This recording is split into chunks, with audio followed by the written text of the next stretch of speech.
usuaria o usuario del metro, ¿tú conocías que aquí en la Ciudad de México tenemos el Museo del Metro? Pues el día de hoy nos encontramos nada más y nada menos que con la gente que está dirigiendo esta área, las actividades culturales del Metro de la Ciudad de México, y a quienes pues invitamos a platicar el día de hoy para conocer también un poquito más en qué está formando este museo y estas instalaciones para el tema de consumo cultural en México. Me voy a permitir ver brevemente un poco de las semblanzas. Héctor Manuel Centeno Ochoa es nada más y nada menos que el responsable de cultura de nuestro sistema de transporte colectivo. Que cuenta con 25 años de trayectoria trabajando en el sistema de transporte colectivo y 13 años de experiencia en el ámbito cultural. Está especializado en la creación y gestión de programas culturales, curaduría y museografía. Su enfoque está centrado en diseñar diversas experiencias inmersivas y significativas para las audiencias, combinando una visión artística con una comprensión de la narrativa expositiva. Y bueno, él es desde el 2024 el responsable del sistema de transporte colectivo Metro. Tenemos también que nos acompaña Tania Berenice Humara Giles. Ella es egresada de la licenciatura en Estudios Latinoamericanos por parte de la UNAM. Posee también una trayectoria académica con amplio interés en literatura, museología, fotografía y estudios de género. Actualmente se desempeña en Cultura Metro. Ella ocupa el puesto de coordinación de artes visuales y relaciones interinstitucionales. En esta función utiliza sus habilidades de facilitar la comunicación, la capacidad organizativa para impulsar diversos proyectos y alianzas.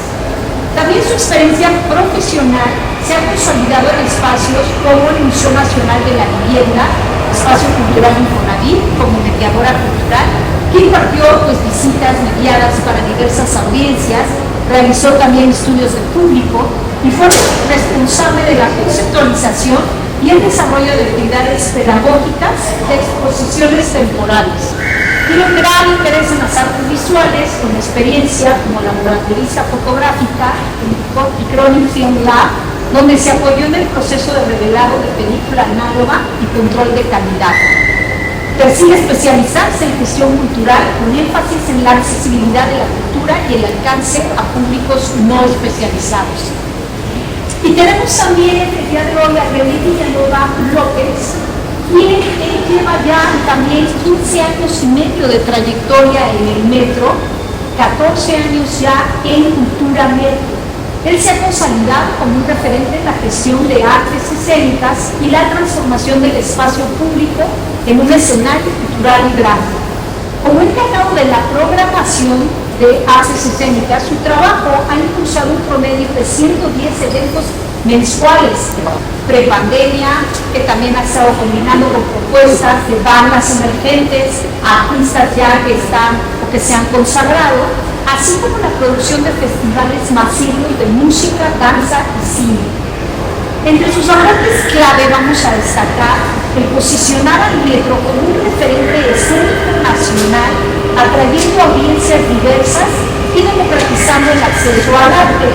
Ha diseñado una programación equilibrada que impulsa nuevos talentos, apoyando la escena local y a la vez integra espectáculos de alto impacto con artistas que ya tienen un gran reconocimiento.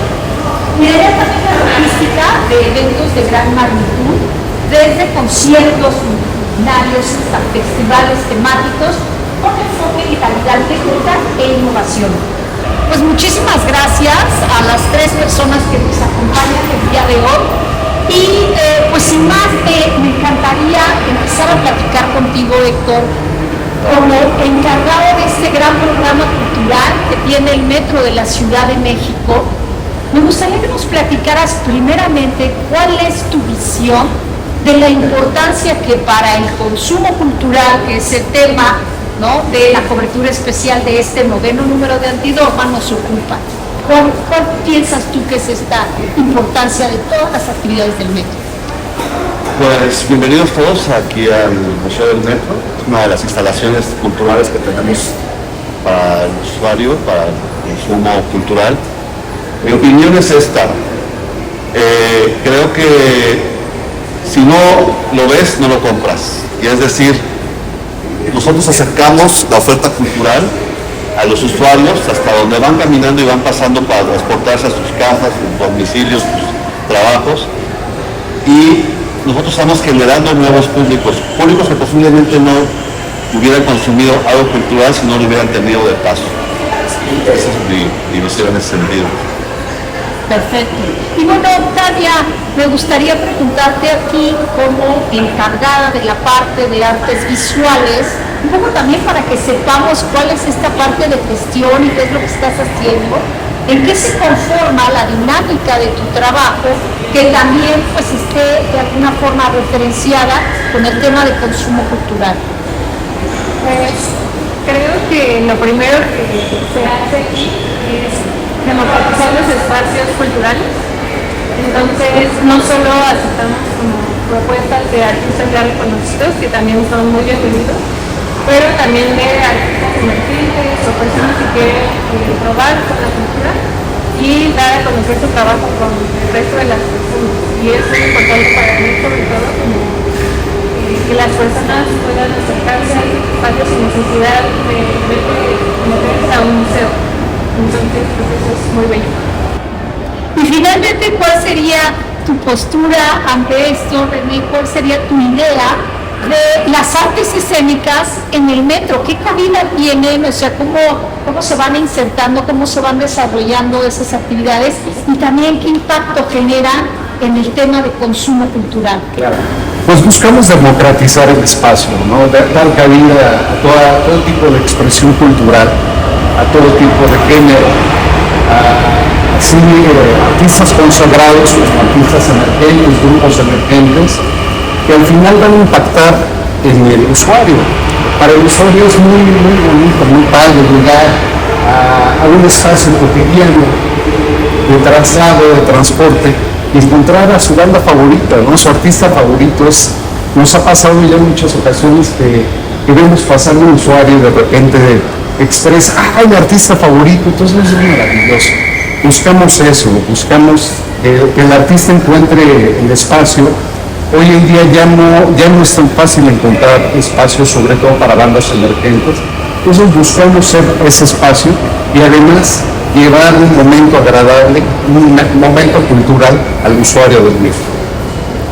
A mí me hace pensar en muchísimas cosas, porque ciertamente, en la ciudad monstruo en la que vivimos, estamos en las venas, ¿no?, subterráneas de ella, y es este espacio que precisamente permite o facilita o faculta la movilidad de millones de personas. No sé si tengan numeralia y demás, pero me gustaría irnos al origen de esta beta cultural, es decir, está concebida en el plan originario de Metro de que fuera un espacio también de convivencia social en el que se generaran este tipo de actividades enfocadas a la cultura, o es algo que fue surgiendo a lo largo de la historia, y cómo es que desde ahí operan ustedes en tanto área encargada de esto.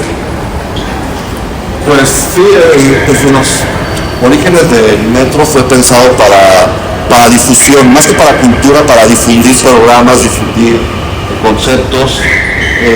Había exposiciones, por supuesto, que poco a poco fueron creando la necesidad de conformar un área de cultura. Es decir, eran como ideas aisladas que se fueron exponiendo, por ejemplo, la línea 2, una exposición de paisajistas más importantes de la época, del doctorado, por ejemplo, que podían estar al paso de la gente sin ni siquiera tener una vitrina que nos separara. Es decir, pasaban decenas de miles de personas por ese pasillo y podías tener unos cuadros que costaban una foto, ¿no? Pero había que darle forma a esto, había que darle algún sentido, un programa, y es como el área de cultura se crea a partir de los años 70, o sea, como unos 10 años después de que se crea la primera línea, que fue en el 69, por el 78 se crea el área de cultura, que era un área básicamente que se dedicaba a administrar espacios, a buscar algunos intercambios intrainstitucionales, pero hasta avanzados varios años, en los años 80 y 90, es cuando el metro se abre al usuario y empieza a recibir las grandes solicitudes masivas de los artistas que efectivamente, como dice René Cristales, no tenían esa cabida en los grandes museos, ¿no? Entonces el museo se vuelve ese lugar a donde pueden ellos empezar a ofrecerle al usuario cultura y arte. Y es interesante porque, evidentemente, yo soy el metro durante muchísimos años. Ahí me tocó que construyeran la línea 2, ahí sobre Calzada Tlalpan de Tasqueña, que en ese entonces no llegaba hasta la última estación de ahora, sino era mucho más pequeña.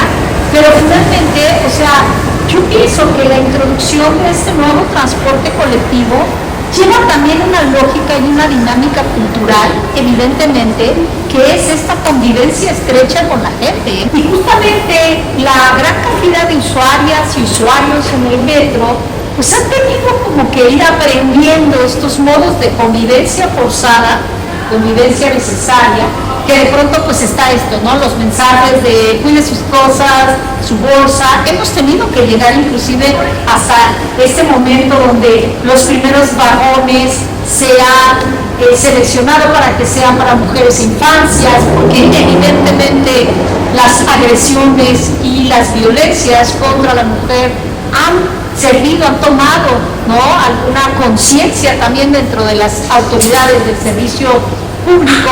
Y en ese sentido a mí me gustaría pensar que todo esto que está pasando forma parte también de ese sistema de ir formando cultura, la cultura, como lo dice el sistema de transporte colectivo, pues esta cultura colectiva.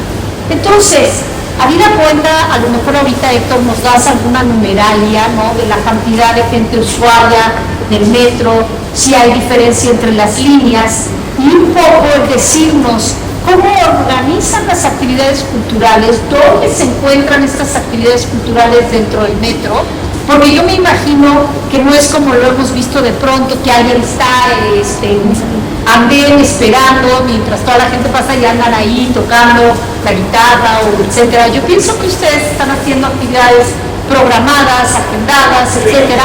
Pues que nos platiques un poco de esto también para entenderlo y que la gente sepa también, la gente de la comunidad artística, que se pueden acercar al área de cultura del metro para tener cabida dentro de la agenda cultural, ¿no? Entonces platícanos un poco de eso. Sí, en el área prepandemia y que estamos recuperando, estamos manejando alrededor de 5 millones de usuarios diarios. 5 millones de personas transitan en el metro. Exactamente. De alguna otra manera puede ser que en el día sean 2 millones y medio que van de un lado a otro y después 2 y medio que van de regreso a su casa. Son 5 millones de viajes al día. Nada más para hacer un parangón ahí, un paréntesis muy breve, algunos museos de los más destacados tienen anualmente 2 millones de personas, de visitantes, 2 millones. Aquí son al día. Y son, circulando. y esto es 5 millones de personas al día que se están moviendo. Okay. Tenemos, por ejemplo, estaciones como Pino Suárez, donde tenemos el basamento de Hécatl, que es un adoratorio, que lo visitan cerca de 50,000 personas diarias. Yo creo que ni el Tajín ni ninguna otra de estos centros ceremonias culturales podemos pensar que los tenga diario al menos, constantemente. Hablando de números, el evento todo es masivo, la estación que menos tiene son 3,000 personas diarias. Nuestras exposiciones las llegan a ver, calculamos nosotros que al menos el 1% de las personas que transitan por la estación, es decir que si en Pino Suárez hablábamos, tenemos la Alejeca y las vitrinas que tenemos de exposición, al menos 500 personas diarias los ven. O sea, es un mundo. El Museo del Metro, por ejemplo, tiene 80 personas o 100 en algunos otros días que lo visitan diariamente. Y esto hablar de 365 días al año, pues se vuelven cifras que ningún museo del país posiblemente tenga. Tenemos, por ejemplo, 1 kilómetro de espacios para exponer, o sea, son 1000 metros lineales de espacios culturales para exposición. Y los eventos escénicos buscamos que se hagan en lugares, primero privilegiando la seguridad del usuario, no buscamos que se pongan en lugares donde pues, podamos entorpecer, pero sí donde sepamos que puede tener un impacto. Entonces, eso René y Tania hablarán más a detalle, pero creemos que esa es la estrategia, es acercarnos hasta donde podemos, intimar lo más que pueda con el usuario para poder tener incluso retroalimentación de qué es lo que sí les gusta y qué no les gusta para poder hacer mejores programaciones cada vez, ¿no? Entonces, sí, el metro todo es muy masivo, es increíble, cualquier cosa que hagas hoy se sigue platicando por semanas y por meses tal vez. Italia ha tenido ahí en ese sentido como estas grandes respuestas por parte del público de exposiciones que hayan hecho, porque a ver, cuéntanos, aquí en el Museo del Metro tenemos una parte que es permanente, ¿no? Es una exposición permanente, es importante de una vez, pero hay también una parte de exposiciones temporales. Entonces ahí platícanos un poco cómo está esto. Pues el mayor acercamiento que tenemos con el público es precisamente en las vitrinas culturales. El museo también es muy conocido por el público, pero el que es como de primer impacto es con las vitrinas. Entonces, justo como lo mencionaba Héctor, tenemos estaciones muy bien transitadas. Entonces siempre buscamos crear exposiciones aptas para todos y que pues precisamente se privilegie que las personas, cualquier persona de cualquier edad pueda verla y disfrutar. A ver, Bernie, yo quiero ir contigo porque hace un momento detrás de bambalinas comentábamos un poco de dónde se insertaba el área cultural del metro a nivel infraestructura de la Ciudad de México y sobre todo una cosa que no puedo evitar preguntar, que es la de presupuestos, ¿no? ¿Con cuánto dinero cuentan ustedes para hacer lo que hacen? Y me gustaría que contaras un poco de eso desde tu área y en ese sentido platícanos de un ejemplo del que estés más orgulloso de algún proyecto concreto que hayas traído al metro y los resultados. Pues mira, presupuestalmente el área trabaja con lo mínimo, lo administrativo. Presupuesto para proyectos culturales no existe. Eso quiero destacarle y agradecer a todos los artistas que se acercan a Cultura Metro, porque ellos brindan su arte gratuitamente para que los usuarios del metro lo disfruten, lo conozcan. Las bandas, los expositores se acercan con el único fin de dar a conocer su arte, ¿no? Y eso es maravilloso. Quiere decir que el espacio del metro les gusta, les conviene, porque efectivamente llega una cantidad masiva de gente, y eso es maravilloso. Y de la parte de lo que más me llena de orgullo, sin duda es de los festivales que hemos tenido de aniversario del metro.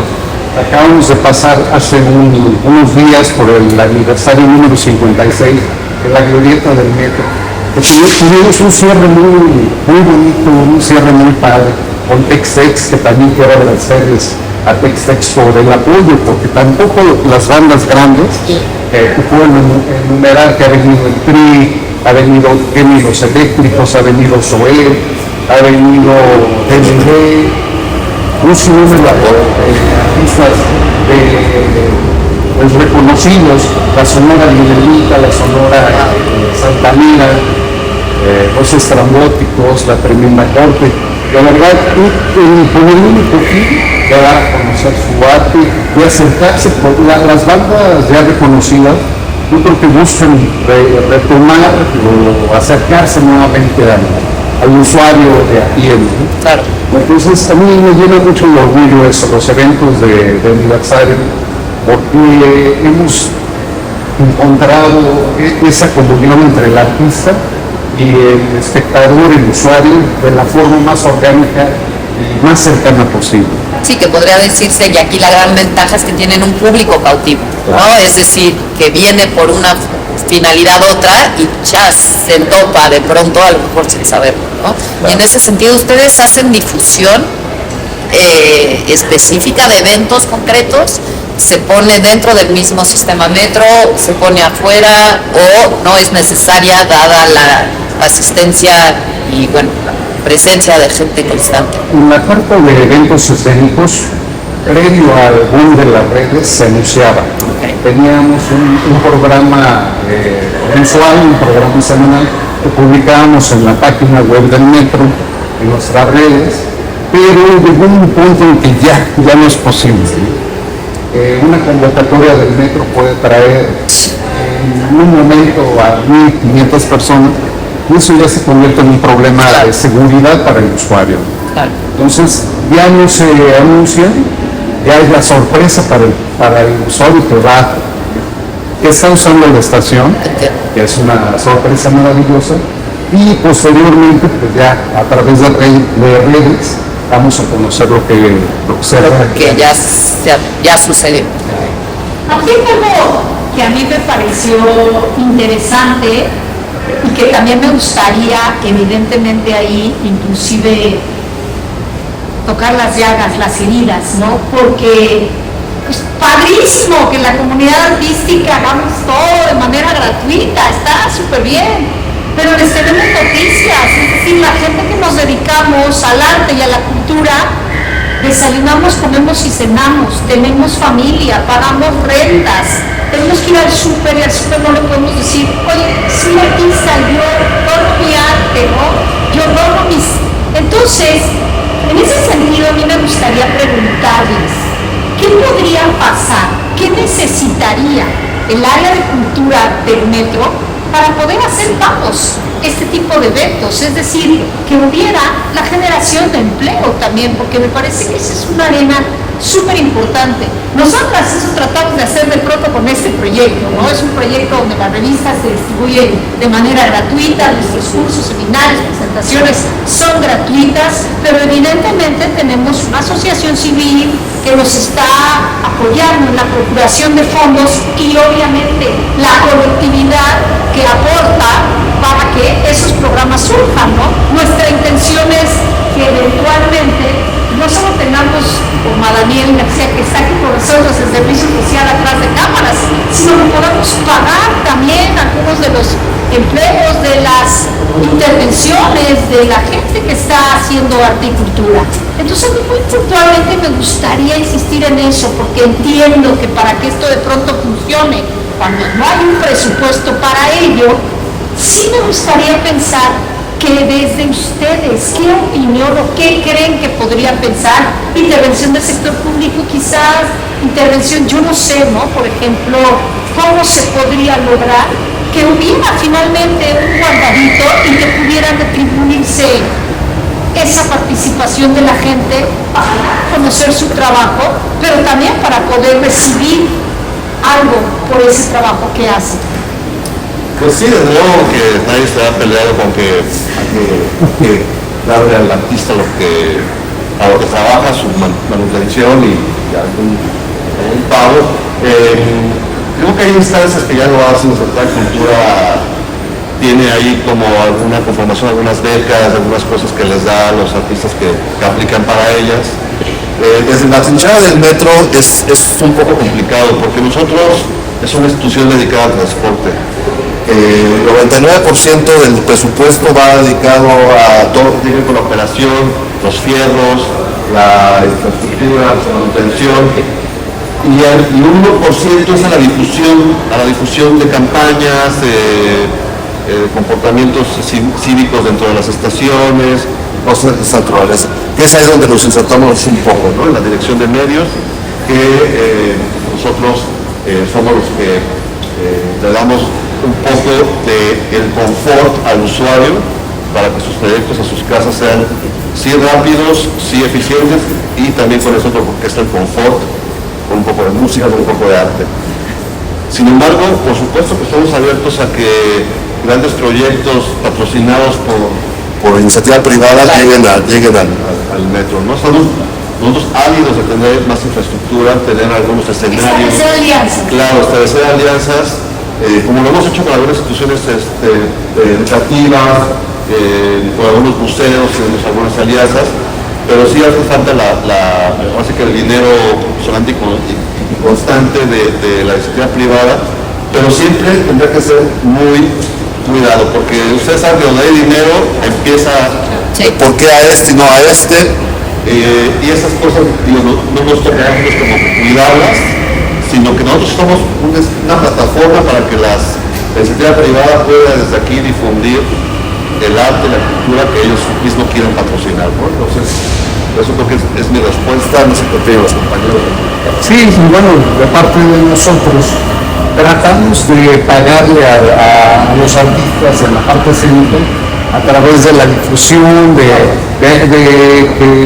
que hayan venido a tocar al metro, se vea retribuido en sus redes, en que los contraten posteriormente. Tratamos, es la forma en la que compensamos, ¿no? Y yo creo que muchos grupos vienen al metro porque sí han encontrado esa parte, ¿no? El metro es masivo y de otra forma es muy difícil llegar a tanta gente. Entonces es la forma en la que tratamos de compensar esa parte. Y otra pregunta que me parece obligada, ¿no? Para poder determinar qué es lo que se va a presentar en el metro. Entiendo esta parte que me parece interesantísima porque en efecto, muchas de las becas o de los patrocinios que se dan son a cambio de que en efecto tú hagas o des un beneficio social a la colectividad, ¿no? Pero de esa manera también me parece importante el saber cómo se hace la toma de decisión de lo que vamos a presentar en el metro. ¿Cómo vamos? Porque depende de quién, cuántas personas, hay un consejo, o justamente, ¿no? Porque también el tema del dinero no se puede decir, no, pues si hay dinero, pues entonces, pues mi amigo, mi pariente, mi amistad, lo que sea. Pero de igual manera, ¿ustedes cómo hacen para que en efecto sean elecciones democráticas, que haya cabida de mucha gente y que tengan la posibilidad de participar pues, de manera justa y equitativa todas las personas que se dedican tanto a las artes escénicas como a las artes visuales? Pues desde el lado de visuales, bueno, en general sí pasan por una selección. Recibimos nosotros todas las solicitudes y se revisan en un mes de trabajo. Y por lo general, las cosas que no pasan son las cosas que sean justo no pensadas para todos, es decir, con violencia explícita, con temas de violencia, como cosas que puedan resultar vulnerar a los usuarios. Todo eso pues son cosas que por lo general no pasan. Sí, somos un espacio público, eso hay que tomarlo siempre en cuenta. No podemos exponer cualquier cosa. Uno, cuando va al museo, decide ir al museo y sabes que te puedes enfrentar con obra que te puede confrontar, que te puede choquear o algo. Entonces, eso está bien en un museo. En el espacio público no podemos pensar en eso, no podemos imponer ese tipo de temas. No buscamos ni un conflicto político, ni religioso, ni de cuestiones sexuales, ni que invitan al vicio. O sea, sí, eso es lo que básicamente revisamos en estas propuestas, en la mesa de trabajo. Está conformada por nosotros que somos Ciudad de Cultura, pero también por el otro lado que son los que ven las redes sociales, los que ven las cuestiones administrativas y legales del sistema. ¿Para qué? Para no incurrir en estos problemas que nos podemos enfrentar, porque algo que parece bueno y que no es que sea bueno, se vuelve una nota negativa. Entonces siempre hay que ser muy cuidadosos de eso. Y además hay que indicarles que nos llegan tantas solicitudes al mes que por ahí del mes de mayo, junio, estamos programando el próximo año. Es decir, tenemos espacios finitos de exposición, por ejemplo, ¿no? y de escénicos. Entonces, yo les pido a los solicitantes que sean muy pacientes para trabajar su solicitud, porque nos piden una exposición para, oye, a finales de octubre, oye, pero estamos a mediados, o sea, no es que esté muy lejos y no es tan fácil. Entonces, sí tenemos afortunadamente tenemos muchas solicitudes, tenemos desafortunadamente muy limitados los espacios, y en pos de que no acortarles el espacio y no darles un espacio de una semana a cada expositor, que no será compensatorio con la inversión que ellos hacen por el montaje, tratamos de empezar entre 1 mes y medio, 2 meses las exposiciones, y queremos mantenerlo más o menos así para que valga la pena esa inversión que hacen nosotros. Entonces, ese es el procedimiento, el proceso que llega uno desde la solicitud hasta la respuesta y la programación que se les da. Y es que cuánta gente hay en Brox trabajando, porque hay que decirlo, de pronto siento que hay proyectos o hay realidades, aquí cuentan ustedes con una infraestructura que los hace casi omnipresentes a la Ciudad de México, pero me imagino que el capital humano es reducido también, ¿no? Y que sin embargo hacen cosas fantásticas gracias a todo cuanto hay, pero ¿cuántas personas son en el equipo en realidad? O sea, revisando, es decir, todo lo que implica también, porque transparentar esa parte de los procesos me parece importante siempre, ¿no? A lo mejor se piensa que se cuenta con un arsenal de personas trabajando en esto y uno tiene su lugar en la estación Miscuac, pero otro en la estación Chabacano, y no es así. Entonces es un poco de esa logística, si nos quisieran transparentar de cómo operan. Sí, yo le daré su especialidad, pero en general somos 12 personas. De las cuales son 3 administrativos, o sea, que están dedicados a la cuestión administrativa en post-turno, entonces realmente operativos somos 8 personas, incluyéndome a mí, que yo estoy en todo, todos hacemos de todo. Y nos consta, geografiando. Sí, exacto, porque pues, al final hemos tenido por la experiencia la manera de resolver los problemas que se nos enfrentan, entonces ya realmente nos puede ayudar en montajes, como tal le puede ayudar en escénica, yo voy a empezar a ver todo. Entonces es algo que sí, pero más o menos que ellos nos platiquen cómo es que programan y cómo es que se asignan, no sé. Sí, estamos muy limitados. Hay que recordar que Cultura Metro tiene 2 museos, que es el Museo del Metro, el Túnel de la Ciencia. Entonces ahí, por lo menos, está una persona de tipo, entonces ya nos limitan. Hay personas que se especializan en montaje, pero que no son exclusivas de montaje. Tenemos que atender eventos, tenemos que atender inauguraciones, también hacemos apoyo para eventos de dirección general. Entonces, pues, estamos en todos lados, pero la verdad es que es un equipo conformado por gente que es muy dedicada y muy apasionada de la cultura.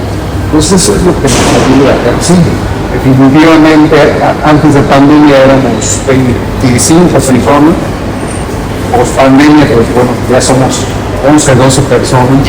Sí, reduce bastante la capacidad, pero sin embargo, bueno, les quiero platicar que antes de pandemia la parte escénica presentaba al mes un promedio de 120 eventos mensuales. Dinos un poquito qué tipo de eventos mensuales son estos. En escénicos tenemos, contando el cine, que ahorita lo ve Tania, pero contando cine tenemos teatro, danza, eventos escénicos, como teatro, conciertos desde música clásica, tríos, bohemia. ¿Y esos en lo particular en dónde se desarrolla? En las estaciones. Tenemos estaciones muy específicas como Zapata, como Hidalgo, como Chabacano, San Lázaro, que se ha enfocado mucho en el rock. Sin embargo, es un espacio abierto para todas las disciplinas escénicas. La Glorieta de Insurgentes, que es un espacio maravilloso, que es donde hacemos los eventos más masivos. Y ahí, en la Glorieta, por ejemplo, de Insurgentes, ¿se involucra también el sistema del Metrobús o no? ¿O solo es Metro? No ha sido el caso de que tengamos que hacer sinergia, pero yo creo que en algún momento se podría dar, pero no, de momento no lo hemos tenido así. Con quien sí hemos tenido mucho apoyo es con el Pilares, que está en la Glorieta, con el Centro Cultural Villarrutia, con CEBIEN, que está ahorita también conviviendo ahí en la Glorieta, con la Secretaría de Seguridad Ciudadana. Es una comunidad muy grande la Glorieta de Insurgentes. Pues yo creo que, bueno, a mí en lo personal me han abierto los ojos respecto de todo cuanto pasa aquí adentro y de la gestión que implica, porque sí me he topado con exposiciones, desconocía totalmente el que existiera un museo como tal, que está precioso, que además nos hace un recuento de la historia del mismo, con gráficos, con la tipografía, con Lance Wyman y sus diseños de las estaciones, es decir, es una riqueza impresionante, pero más allá de eso yo creo que el tener un gran espacio, y eso es lo que más destaco, que puede ser una plataforma generadora de potenciales públicos, ¿no? Que ustedes están tocando, y eso me parece maravilloso de su labor. Ahora sí que sigan por ahí, y agradecerles enormemente, Héctor, Tania, René, esta entrevista, que esperemos también difundir entre la gente para que quienes desconozcan pues se vayan acercando a todo cuanto desde aquí se genera. Y bueno, por supuesto, a mí me gustaría mucho agradecerle a Elena Rangel, que es una colaboradora de Antidogma y que fue quien nos ha puesto en contacto para poder realizar esto, para tener también oportunidad, y nos estaremos sumando a la opción de dar de manera gratuita también ejemplares de Antidogma. Ya veremos con Héctor los lugares donde la vamos a estar dando la revista para que la gente pues, también conozca el espacio. Agradecerle mucho también a Daniel García, que hace su servicio social en Antidogma también, y que está atrás de cámara, que va a ser el artífice de esta edición de video. Y evidentemente pues cerrar con el agradecimiento a ustedes, pues también a la dirección de medios del metro, que nos ha permitido ingresar aquí para tener esta oportunidad de platicar con ustedes. Y eso, pues no sé si quieren invitar a la gente, adelante, que vengan. Ya pondremos la página del metro en el video y en la revista para que la gente la conozca, pero si quieren cerrar con alguna invitación directamente, adelante, por favor. Pues agradecidos con ustedes de que difundan nuestras actividades, que de verdad son aportaciones al usuario que si no se documentan tal vez no pase nada, pero es más padre que se documente. De ahí los vestigios de que se está trabajando en esto. Pues invitar a los usuarios a que se acerquen a los espacios culturales, al cine, al museo, a los espacios de ciencia y tecnología que tenemos en la ciencia, y pues a los eventos cuando haya un artista por ahí que lo vean, que se acerquen y lo conozcan, que se atrevan a regalarle unos 5 minutos y bueno, los conquistan y se quedan. Eso que puedo decirles a ustedes, compañeros. Sí, sin duda los invitamos a disfrutar de todas las actividades y de todos los espacios culturales que hay en el medio. Y vengan al cine, conozcan los espacios, vean todas las exposiciones, todas son muy enriquecedoras, entonces ojalá puedan conocerlas y conocemos también. Gracias. Gracias por invitarnos.